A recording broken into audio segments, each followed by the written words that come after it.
మన ఛానల్ చూస్తున్న వారందరికీ నమస్తే అండి. మన ఛానల్ జెన్యూన్గా ఉంటుంది. Please subscribe, like, share, comment. ఈరోజు సమాచారం తెలుసుకుందాం. స్వాతంత్రం సిద్ధించి 100 ఏళ్ళు పూర్తయ్యే నాటికి అంటే 2047కి అభివృద్ధి చెందిన దేశంగా అవతరించాలని భారత్ ఆకాంక్షిస్తోంది.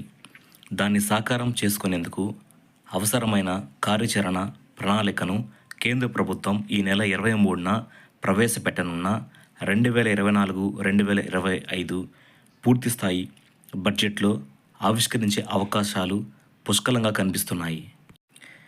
మోదీ 3.0 సర్కారుకు తొలిపద్దు కావడం కూడా ఈ బడ్జెట్పై అంచనాలు, ఆశలు అధికమవడానికి కారణమవుతున్నాయి.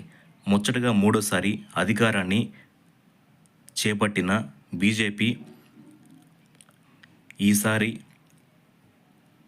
మరోసారి 23వ తేదీన పూర్తిస్థాయిలో బడ్జెట్ను ప్రవేశపెట్టబోతోంది.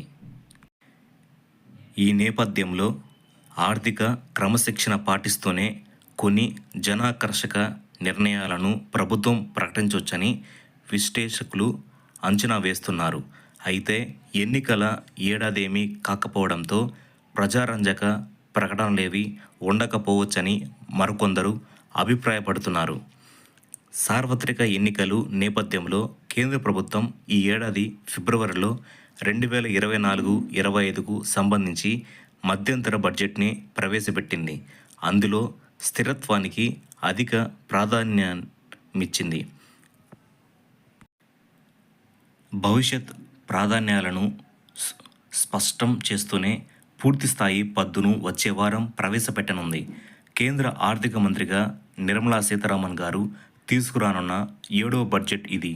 కొత్త పద్దులో అభివృద్ధి, సంక్షేమాల మధ్య ప్రభుత్వం సమతూకంగా పాటించాలని, వృద్ధికి ఊతమివ్వడంతో పాటు ద్రవ్యోల్బణం కట్టడిపై దృష్టి సారించాలని ఆర్థిక నిపుణులు సూచిస్తున్నారు. ప్రధాని మోదీ పదే పదే ప్రస్తావిస్తున్న వికసిత్ భారత్ 2047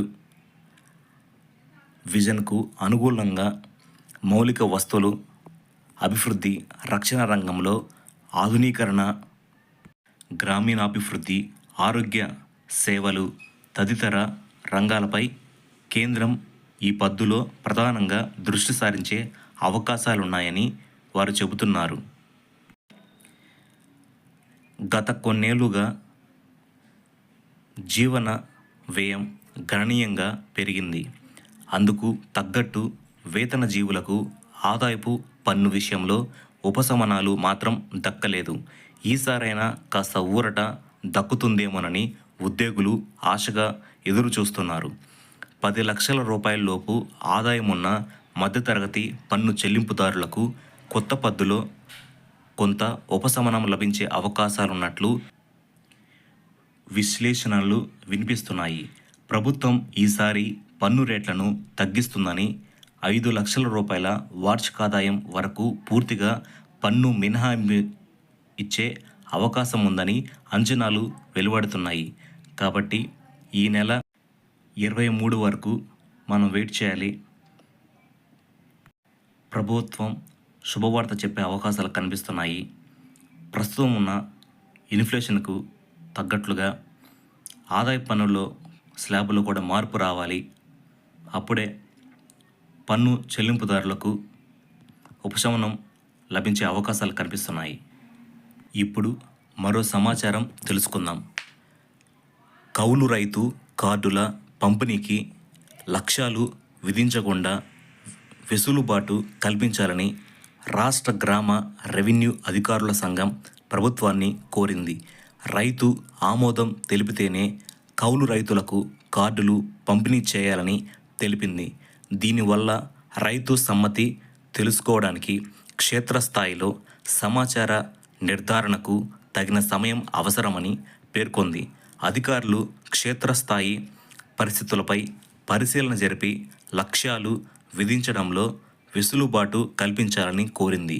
సుమోటో విధానంలో కుల ధృవీకరణ పత్రాల పంపిణీకి సంబంధించి ప్రభుత్వం పంపిన డేటాలో తప్పులు ఉన్నాయని, ఈ విషయంలో వీఆర్ఓలు ఇబ్బందులు పడుతున్నారని తెలిపింది. దైనందిన విధులు, క్షేత్రస్థాయి పరిస్థితులకు తగ్గట్లు ఆదేశాలు సవరించాలని గురువారం ఓ ప్రకటనలో విజ్ఞప్తి చేసింది. మన ఛానల్లో ఇన్ఫర్మేషన్ జెన్యూన్గా ఉంటుందండి. So please subscribe, like, share, comment. Bell button మీద క్లిక్ చేయండి. మన ఛానల్లో వీడియో అప్లోడ్ చేయగానే నోటిఫికేషన్ వస్తుంది. Thank you so much.